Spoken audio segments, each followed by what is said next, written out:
Hello everyone. It's been a while, isn't it? It has been a while.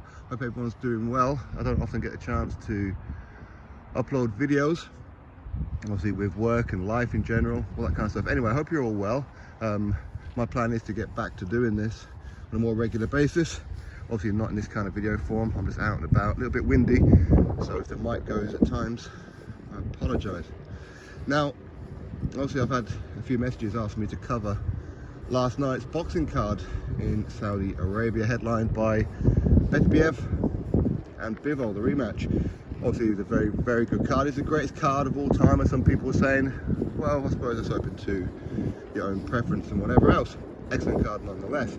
Okay, so let's start off with Shiraz and Adames. Now, for me, Adames won that fight, and I imagine most people who know even just a little bit about boxing will also come to that conclusion that Shiraz got away with it. Got away with getting a draw. He really did. Of course, we heard afterwards from Frank Warren that Shiraz broke his hand, and you know what, that happens. Happens a lot of fights. It really does. So very, very unlucky for him. If that was true, and I have no reason to doubt that, then of course you have to feel for Shiraz. Will they get a rematch on? Well, I suppose that's down to Adames, if he wants to do that or not. Zhang and Agit Cabriel, I mean, the train continues. It really does.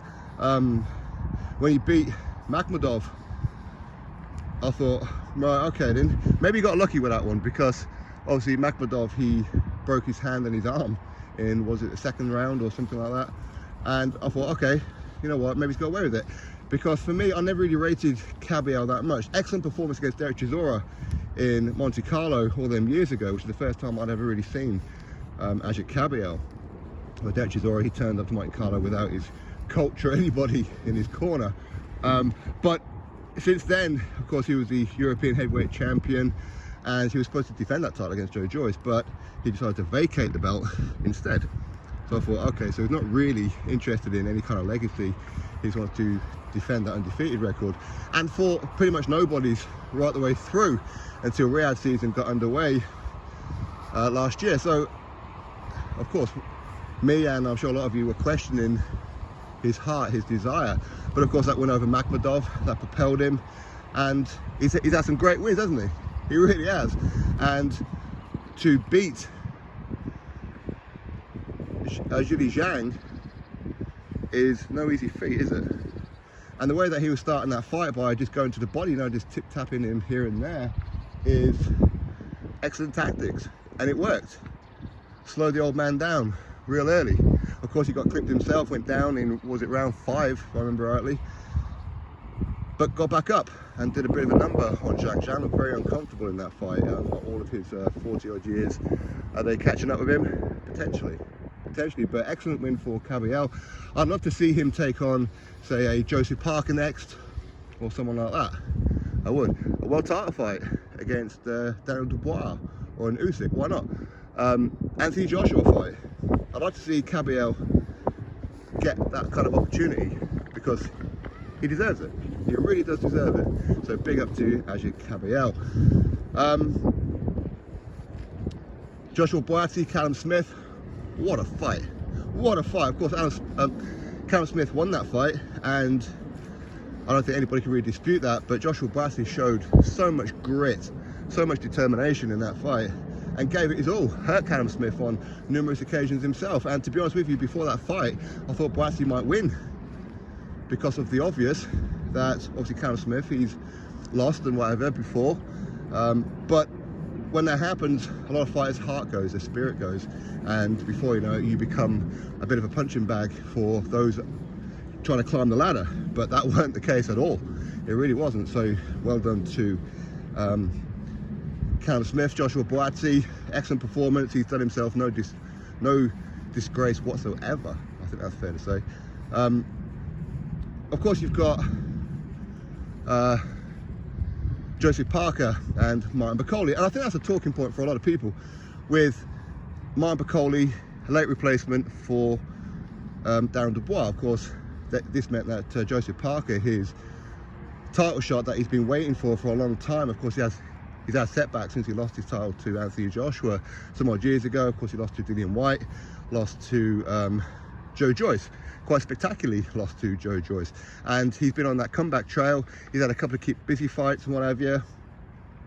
And excellent wins over Deontay Wilder, over Zhilei Zhang, and now Martin Bakole. So again, Joseph Parker deserves that opportunity, doesn't he? And hopefully Darren Dubois gives it to him, or an Usyk, or a Joshua rematch, or whatever. Whatever it is that Joseph Parker decides to do next, he fully deserved it. And I know a lot of people are saying, but it was unfair on Martin Bakole because he was a last-minute replacement, and obviously the money was too good to turn down. But again, you have to remember, Joseph Parker was out of the ring. He was shelved for a good part of a year. Very, very inactive.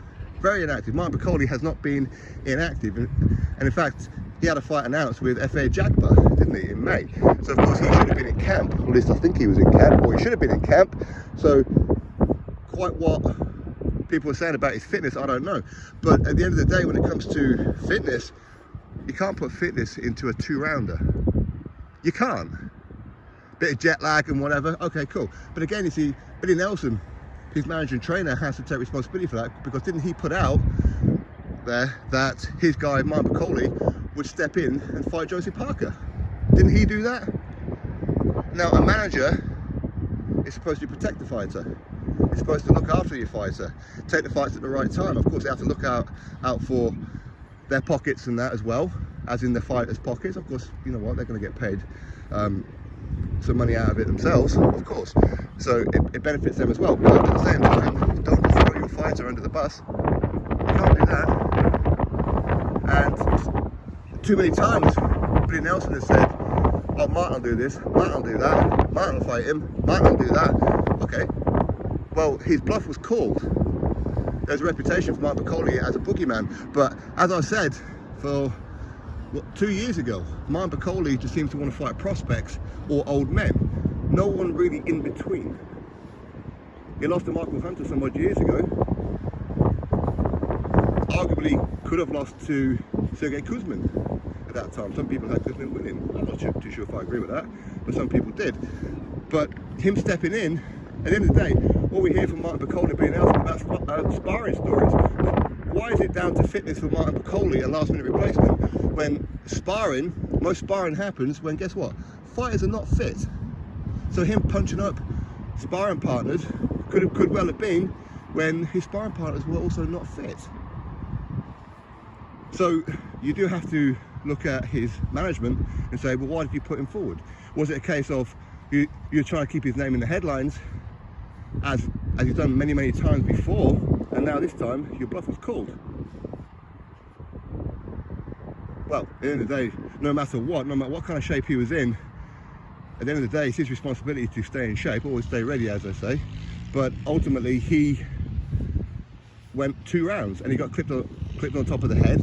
And as with many, many fights, we see it time and time again. Doesn't matter who you are, doesn't matter who it is that you're fighting, you get clipped in a certain position, then what's going to happen is your legs are going to go.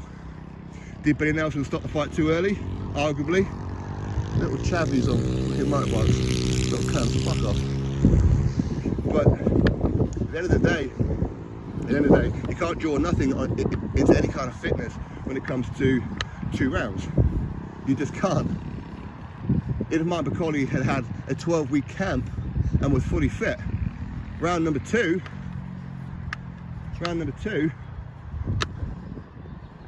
mean, you get hit, it's all over. Martin Bakole has never been difficult to hit. Anyway, congratulations to Joseph Parker. Of course, the main event, Bivol and Beterbiev. Now, I thought Bivol won the first fight. If not, maybe a draw. I didn't agree with the decision for Beterbiev to win that one. I was taken by surprise. And this one, not the great start for Bivol, I would say. Arguably won the first round or two, but then Bivol just kind of like took his foot off the gas, or just couldn't quite figure out Beterbiev, or couldn't handle Beterbiev's pressure. But eventually he did. After what, 3-4 rounds, he did, and he turned it around and pretty much dominated the rest of the fight against Beterbiev. Not to say Beterbiev didn't have any kind of moments in that fight, of course he did. But at the end of the day, excellent fight. Will there be a trilogy? You would hope so.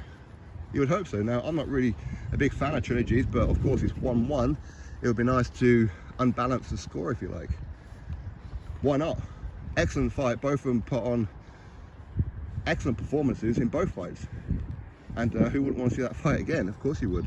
Would it happen in Saudi? I mean, you would imagine so. Of course, that was Russian against Russian. Okay, Beterbiev his nationality is now Canadian. But yeah, anyway, so Bivol is a new undisputed champion, and Eddie Hearn's first ever undisputed champion. So yeah, listen, great card from top to bottom. I think I've missed a fight or so here, but I can't think what happens when you wing it, and it's been a while, so I'm out of practice. Anyway, I hope you're all well. I really do, and I shall get back to it when I get a bit more time. Upload a bit more regularly, so I hope the audio's alright on this one, because as I said, it's a bit choppy out here today. Anyway, have a good one, take care, see you later.